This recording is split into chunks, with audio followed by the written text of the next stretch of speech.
December ziyawushaya umhlaba wonke nje wola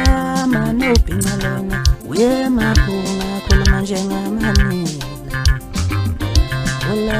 manobhinca ngalelala ngaziyawushaya kwantuba iphositha ulala manobhinca lona uyebafana nkhuluma njengagogo iphositha ulala manobhinca lona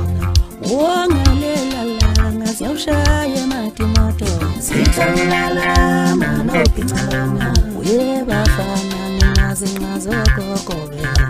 sitholala manobhinca lona ngalelala ngizawushaya mambika itholala manobhinca lona ithi wemaphunga khuluma njengamanina sitholala manobhinca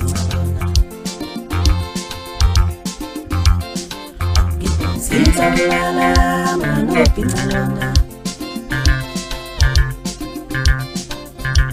Sitholala